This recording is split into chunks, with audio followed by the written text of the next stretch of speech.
Tonight at 8/7 Central on Global. Imagine if you could see the plastic water bottles Canadians bought last year. 300 standard 500 milliliter plastic bottles can effectively be replaced by one Brita filter. Brita, filter for good. We went to Lowe's just for some light bulbs. We got distracted. I got distracted. We got a little bit distracted. They were looking at light bulbs, but I had a feeling they were interested in some things for the patio. Can I help you with something for the patio? No. Yeah? Yes. Yes. I think that means yes. Jim had great ideas. He understood we were on a budget. Actually, you can make a big change with new cushions. And we have an everyday low price guarantee. Jim was great. And we love our deck now. And how about those light bulbs? We love them too. Experience Lowe's, Canada's new home improvement warehouse.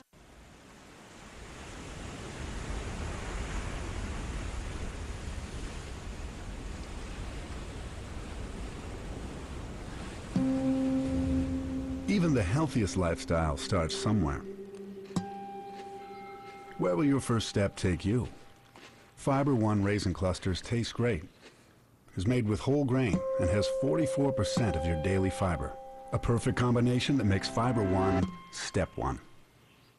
Buying a used car? Choosing the right dealer makes a difference. When you buy from an Ontario UCDA member, you know you're buying with confidence. UCDA members guarantee the car you purchase is free from any loans. They disclose all known important facts about the car and contribute to a consumer compensation fund for your protection. You can trust in the UCDA Code of Ethics. So before you sign, look for the sign at your local dealer and find UCDA member vehicles on carpages.ca. For face and neck, I've made my decision. From the #1 anti-wrinkle brand worldwide, L'Oreal's Revitalift Face and Neck. This new formula with Pro-Retinol A and Elastin Complex firms the look of skin. L'Oreal's new Revitalift Face and Neck. Closed captioning of this program is brought to you in part by Basel 64% less margarine, 64% less calories, and 67% less fat than regular margarine. Welcome back. The heaviest parts of that massive oil slick in the Gulf of Mexico are expected to make landfall in the next day or two. The Gulf Coast along 4 U.S. states now bracing for the worst case scenario. To help prevent that from happening, booms are being stretched along the shoreline and giant skimmers are also being moved into place. Next week, crews plan to lower huge metal boxes over the gushing well on the ocean floor, capturing the oil and transferring it into a waiting tanker. But that's never been done before, and there is no guarantee it'll work. Holding it in place, making sure you collect the oil and ferrying it up to the surface is a challenge. Today, teams plan to start applying chemicals 5,000 feet down directly at the oil leak. It's hoped that that will thin the oil before it reaches the surface. A different kind of cleanup is underway in parts of Mississippi, Tennessee, and Kentucky after a series of powerful thunderstorms struck the region over the weekend. Tonight, the death toll stands at 20, but there are fears that number will rise. Leanne Gregg with the latest now. Well, Mother Nature can be cruel, and certainly she's dealt us a really bad hand this past weekend. A weekend that brought thunderstorms, tornadoes, and flooding that continues across the Mid-South. High water and severe storms have damaged thousands of homes, forced closures of hundreds of roads, and stranded residents surrounded by water. This is crazy.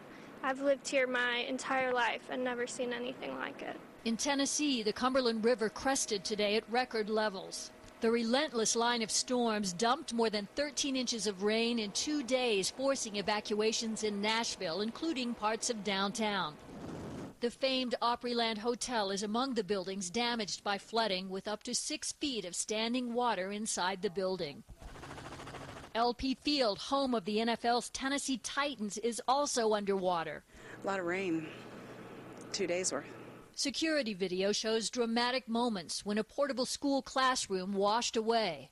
In Mississippi, families try to recover what they can after suspected tornadoes ripped homes apart. And in Kentucky, miles of farmland are now underwater. While the cleanup is already underway, the wait is on for the waters to recede and the rebuilding to begin. Leanne Gregg, NBC News. Anthony was just telling me that's the same system that brought the weekend showers, because it wasn't more than that. But I got to tell you, I was up in cottage country in the Kawarthas on the weekend, and there was that eerie gray sky and almost that funny shade of green, and I was ready for a tornado. I was going to call you right away, and fortunately we did avoid the severe weather, but we did get some much-needed rainfall, especially in those hardest-hit areas, ones that were the most dry over the last couple of months, like the Kawarthas, like up towards Muskoka Lake. But we still need more, and we are going to be seeing more showers. But it's a beautiful Monday evening out there. Take a look from the sky. This is our harbor camera, and those clouds are not the threatening variety, just fair weather cumulus clouds in town right now. Although, if you head around the Golden Horseshoe down towards Hamilton, we've seen a few showers. Could see a rumble of thunder there within the next half hour as a shower comes through, but nothing really to be overly concerned about. A much different story, as Leslie mentioned before, in Nashville, Tennessee, state of emergency. This was from Doug's daughter, who's living down there.